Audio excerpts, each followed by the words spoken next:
Good morning बच्चों। आज हम आपका हिंदी व्याकरण पुस्तक से पाठ 7 और 8 का रिवीजन करेंगे। आप उस रिवीजन को याद करेंगे। कारक किसे कहते हैं? सही विकल्प छांटना है। कारक किसे कहते हैं? उत्तर है ग।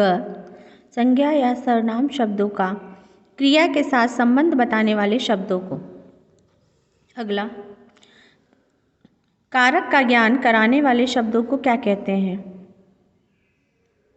उत्तर है कारक चिन्ह। कारक चिन्ह। कारक चिन्ह कितने प्रकार के होते हैं? उत्तर है क 8। डाल पर तोता बैठा, इसमें कौन सा कारक है? उत्तर है ग अधिकरण कारक। अधिकरण कारक। आगे देखिए, पुत्र माता के लिए फल लाए, इस वाक्य में कौन सा कारक है? उत्तर है क संप्रदान कारक।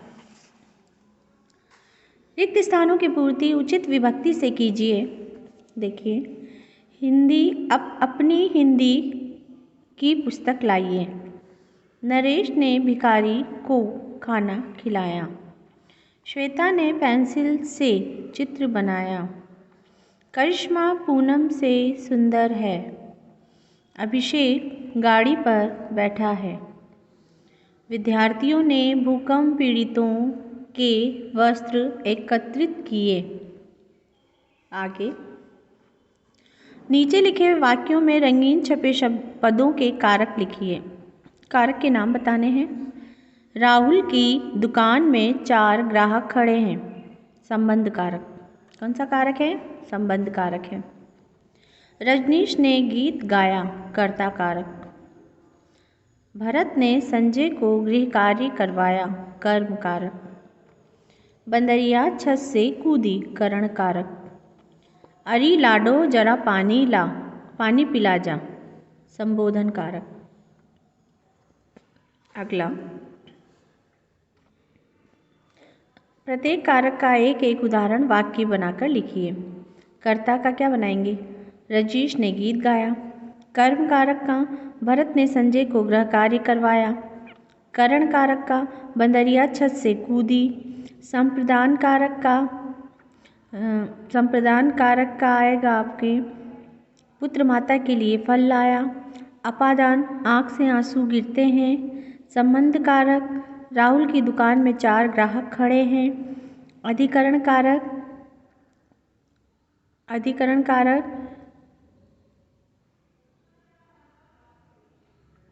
बंदर पेड़ नहीं, अधिकरण कारक में मैं और पर लगता है। राहुल छत पर बैठा है। संबोधन कारक अरे लाडो जरा पानी पिला जा। आगे, रिक्त स्थानों की पूर्ति कीजिए।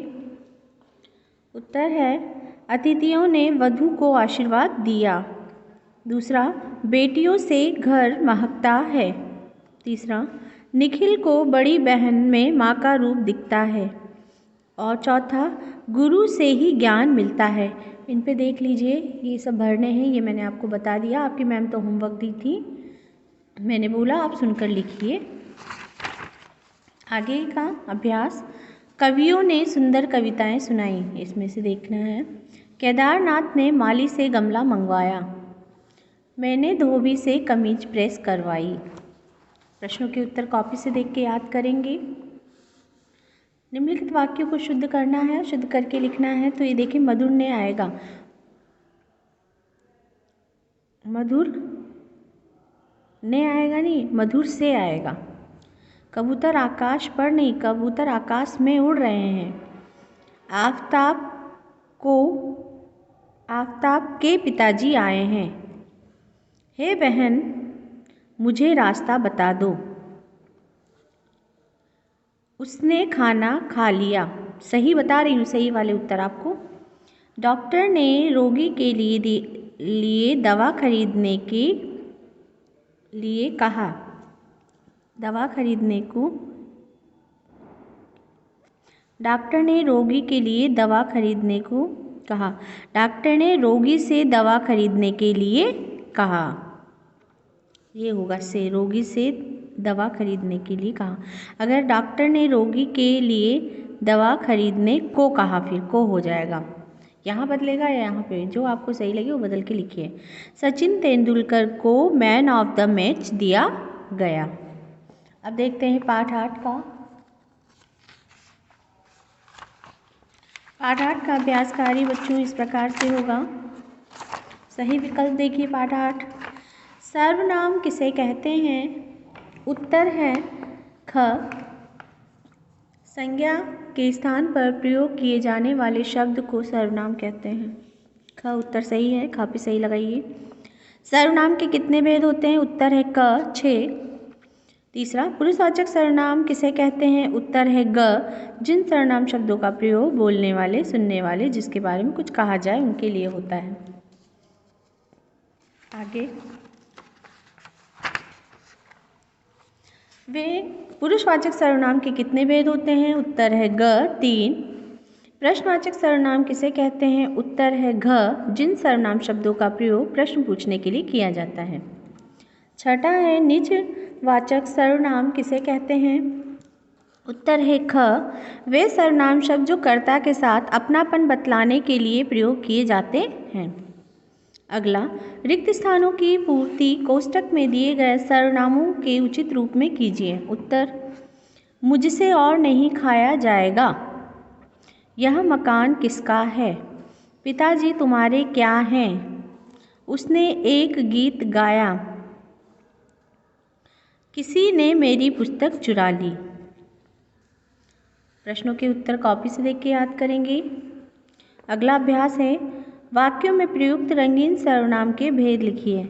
जैसे, कोई आ रहा है, अनिश्चयवाचक सर्वनाम है।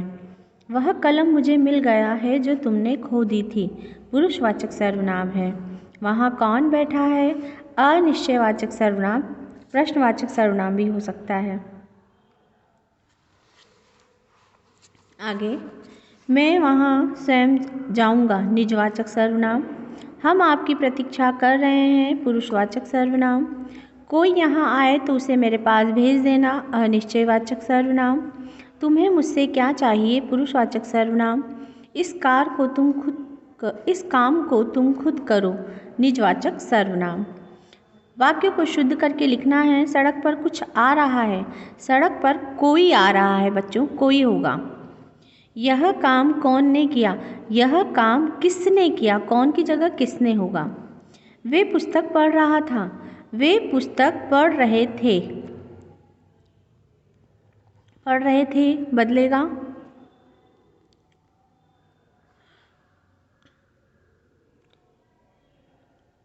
या फिर अगर यहाँ बदल देंगे तो वह हो जाएगा, वह पुस्तक पढ़ रहा था, सर्वनाम बदल जाएगा। मेरे को कौन पूछने आया था, मुझको कौन पूछने आया था, ये याद करेंगे आप, महत्वपूर्ण है। मुझको कौन पूछने आया था। हमने आज खाना नहीं खाना है, हमको आज खाना नहीं खाना है। तो ये था आपका पाठ 7 और 8 का रिवीजन। आज के लिए इतना ही बच्चों, धन्यवाद। याद करिए इस रिवीजन को।